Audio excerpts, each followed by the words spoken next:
As mentioned, the HBO film You Don't Know Jack was the story of Dr. Jack Kevorkian, a medical pathologist and a very controversial figure who championed a terminal patient's right to die by physician-assisted suicide. He's reported to have assisted at least 130 patients to that end and became known as Dr. Death. Kevorkian was passionate in his belief that people should not be allowed to suffer pain and disability in their lives, but be able to die with dignity. Dying is not a crime, he said.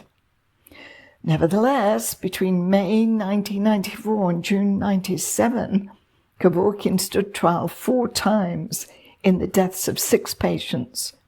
With the help of his young and flamboyant defense lawyer, Jeffrey Feiger, 3 of those trials ended in acquittals, and the 4th was declared a mistrial.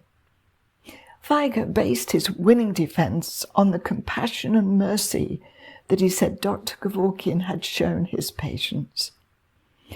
However, in 1998, and deciding to represent himself, Kevorkian wasn't so lucky and was arrested and tried for his role in the voluntary euthanasia of a man named Thomas Yauk, who had Lou Gehrig's disease, or ALS. In this case, Kevorkian prepared a video which was later broadcast when he was a guest on a major US network television program, 60 Minutes. In this videotape, Kevorkian is seen administering a lethal injection to Yauk, and the exact moment of the young man's death is shown. A very bold and somewhat sensational move by Dr. Death, who then dared the authorities to try to convict him or stop him from carrying out assisted suicides. He was duly convicted of second-degree murder and served 8 years of a 10 to 25-year prison sentence. He was released on parole on June 1st, 2007, on condition he would not offer advice about, participate in, or be present at the act of any type of euthanasia. I'm not sure he stuck to that before his death in 2011, but his advocacy of assisted suicide helped spur the growth of hospice care in the United States, and doctors became a lot more sympathetic to those in severe pain. This, in turn, led to their willingness to prescribe medication to relieve suffering. When Al Pacino walked into the impressive HBO corner office in Century City, I didn't recognize him at first and was surprised at how fragile he looked. I don't imagine he was ever fat, but because he was portraying Jack Kevorkian, who was extremely thin and wiry, it meant that the renowned actor needed to drop a few pounds. Consequently, while Barry Levinson, me, and the rest of the cast, Danny Houston, Brenda Vaccaro, John Goodman, and Susan Sarandon, sent out for big, fat, delicious deli sandwiches for lunch, Mr. Pacino ate what looked like a cup of very unappealing Jell-O. He did offer it to me, but I graciously declined. Apart from his physical transformation, Pacino had also adopted Kevorkian's Michigan accent, which threw me a little, because I was definitely expecting to hear Pacino's New York brogue. While the actors read their lines from the script out loud, Barry discussed possible dialogue changes, which the actors worked on, and I incorporated everything into the script.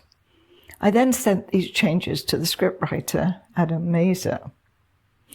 Even though it was a bit of a morbid story, albeit a relevant one, there was quite a bit of laughter in the room, especially when John Goodman came in to read his role of Kevorkian's friend. I was friendly with John's assistant, Pat Douglas, who I'd hired in Oklahoma to be Barry's assistant on Rain Man. She then moved to LA and had been Goodman's assistant for over 10 years, So we chatted a little about our mutual friend. Danny Houston, who was playing the role of Kevorkian's lawyer, Jeffrey Feiger, leaned more towards the serious side, as did Susan Sarandon. She was playing the founder of the Michigan chapter of the Hemlock Society, an American right to die and assisted suicide advocacy organization, which was originally established in California in 1980.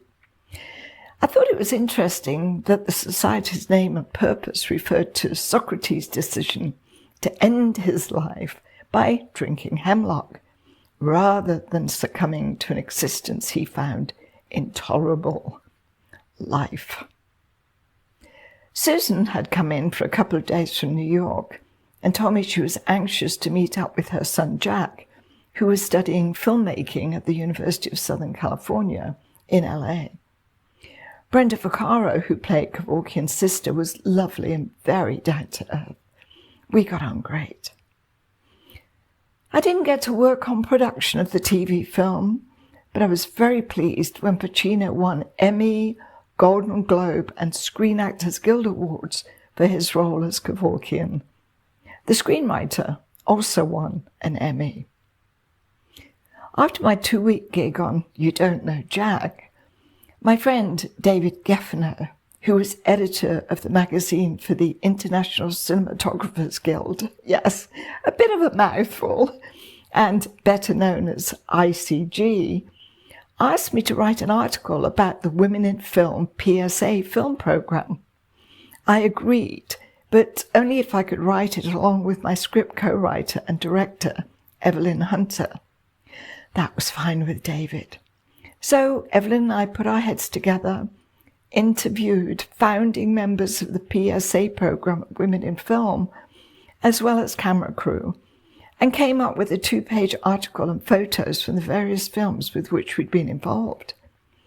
Because ICG magazine represents the most talented camera professionals in the world, we also had to focus, no pun intended, on the technical side of filmmaking, types of cameras and film used, etc. Consequently, we interviewed cinematographers while also emphasizing how supportive companies such as Panavision and Kodak had been in these non-profit projects. A few months later, David asked me to write a feature article for ICG magazine on the making of a new half-hour HBO series called Enlightened, which starred Laura Dern. She'd come up with a story about a woman who has a breakdown at her mundane office job and escapes to Hawaii on a journey of self-discovery and spiritual awakening. Right up my alley.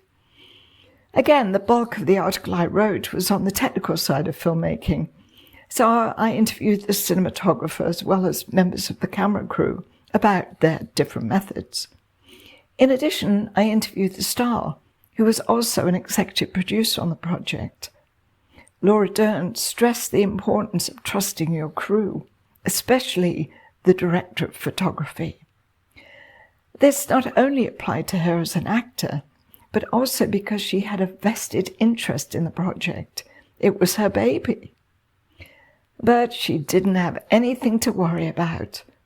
Laura and her producing partner, Mike White, were thrilled with their crew, and in turn, the crew said what a positive experience it had been all around. Frankly, it was a challenge for me since I'd never written an article quite like this before, and especially for a well-respected publication, and one that was going to be distributed at the Sundance Film Festival. A big deal. But my friend David trusted me to deliver, and I didn't want to let him down. He did give me a couple of notes, but they were minor, and he was happy with the article. In this situation, I was certainly out of my comfort zone, and a bit scared, actually, that I could pull it off. But then I was reminded of all those years ago when I worked in television at the CBC in Toronto. I was then at a crossroads in my career when the head of TV production offered me a job as a unit production manager in the variety department. This meant handling finances for talk shows, panel games, and variety specials. I've never done that before, I told him. And I was never good at maths at school. Well, I know you can do it, he responded. I've got faith in you, Marie. Those few words of encouragement and belief uplifted me. I won't let you down, I told him.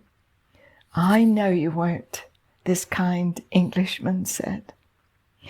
The opportunity he gave me changed my life, not only because of the job offer, but because he believed in me.